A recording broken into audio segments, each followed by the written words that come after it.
I am a Jedi, like my father before me.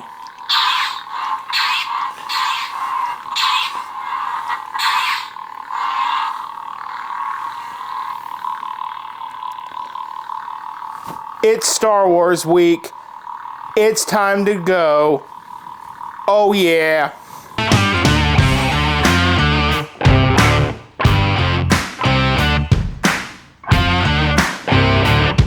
Welcome to Bricks and Toys. My name is Brandon, or should I say Jedi Master Brandon. You like my cloak? I like it. Makes me feel like I'm part of the Force. Come here.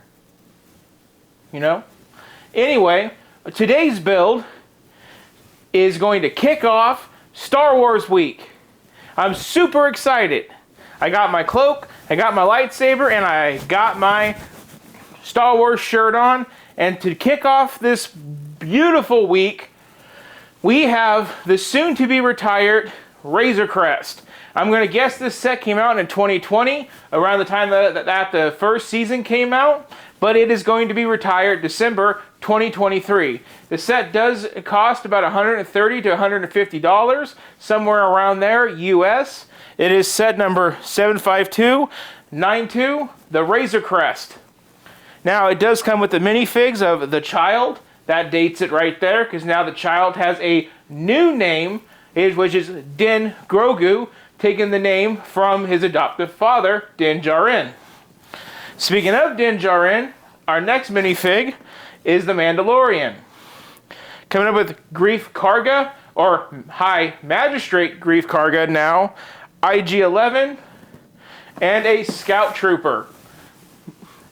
When it came to this build, I did not know if I wanted to go with a UCS for the 4 or 5, or if I just wanted to go this route. But after watching a lot of the reviews, people said that this build is amazing for its price point, and it does the job just fine. And I'm all about doing the job just fine. Look at me. I'm a fat guy in a Chinese Amazon cloak pretending to be a Jedi. Just get it to do the job. So let's go ahead, let's unbox this, and then we'll get into a time lapse. But first, let's see what we have in this box. How did the Jedis work with these sleeves? No wonder they got their arms and hands cut off.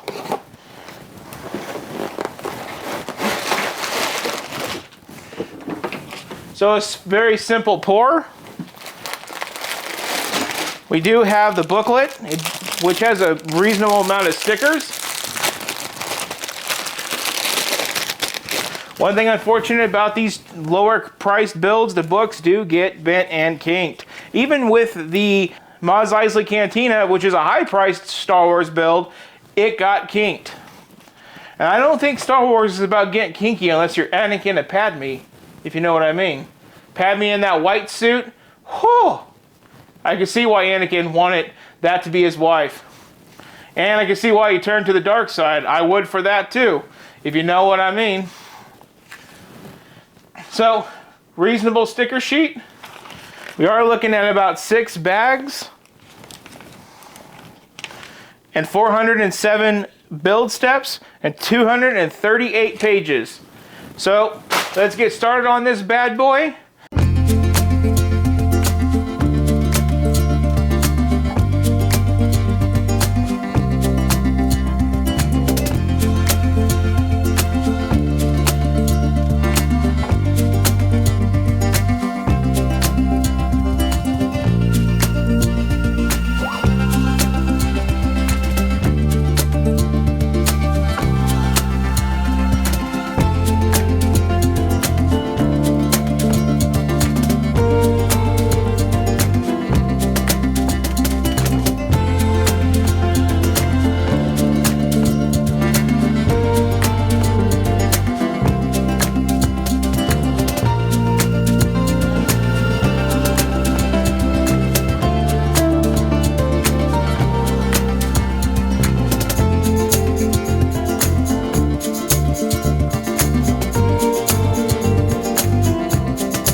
So now it's time for the review of the 10 and older, the Razor Crest. Let's start off with those minifigs. Now I do think this is an incredible set of minifigs.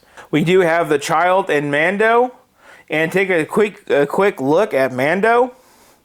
He is very basic. So this is before all of his new armor and everything. So this really dates the set and makes it even that much better to have a little nostalgia.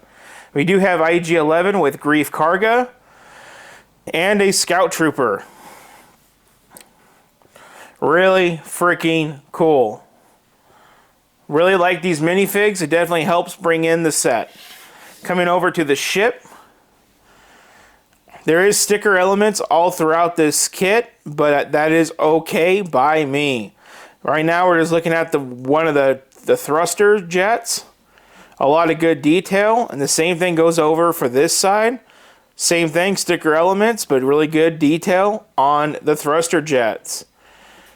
Coming on in, you do access the cockpit by pulling that off, and you can see into the cockpit. Plenty of room for Mando and the child.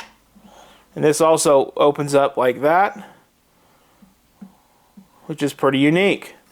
Probably where you can hide their weapons.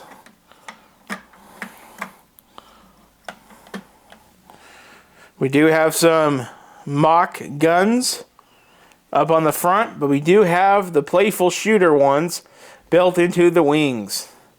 Now we do have a lot of just bare sides on this with a really nice tail end, but these bare sides bear a cool feature, which is cargo. You can really get down in here and open this baby up and have a lot of room for play space if that is your thing. And not to mention, you got bodies frozen in carbonite. You come with two of these, and both of them are of a different print pattern. So overall, this is a really great display piece. I can't wait to put it in with my N1 Starfighter. And I just think it's super cool. Another thing is you can also access some area up in here. Not quite sure why, but they do make that an accessible area. And that all pops back in. So yeah, super cool. Now, let's go and talk about it with my final thoughts. Now it's time for my final thoughts on the non-UCS Star Wars Mandalorian Razor Crest. Now this set was incredible. Now I will tell you this. When I first saw this set, I looked at it like how I look at the Inquisitor ship and the other one that has Cad Bane on it, and I just don't see it necessary. It's only as of the recent seasons of them blowing it up and the N1 Starfighter that I found this necessary. And once I went to go back and get it, it's getting pretty hard to find on store shelves. Lucky for me, they sell it online, and I was able to pick it up online. This set is about $140. It is retiring at the end of 2023, this year. So if you have not got this set, I definitely recommend going out and ordering it and getting it. I think it's going to be a perfect piece to put next to the N1 Starfighter. So both of Mando's ships are together. I do love the functionality of the doors. I like how you can open the ship up and access all the compartments. That's one thing that makes it really cool. You know, and that's another good thing about these 10 and older play sets that Star Wars does. That's not like the UCS. But on the terms of the UCS, I still do not feel like the UCS is necessary. I feel like for what you get for right here is all you need. How much more Razor Crest can you possibly want? I see the UCS Razor Crest and the Republic gunship as ridiculous. And then throw the AT Walker, which is our video coming up later down the week. Those 3 UCS sets to me are just American excess. I don't find it necessary. Now, if you have the money and you are collecting those, then go for it. Good for you. But if you're a person that's just trying to get a ship collection of Star Wars, then this gets the point across just fine. And it's, like I said, it's only $140. So to me, what more could you want?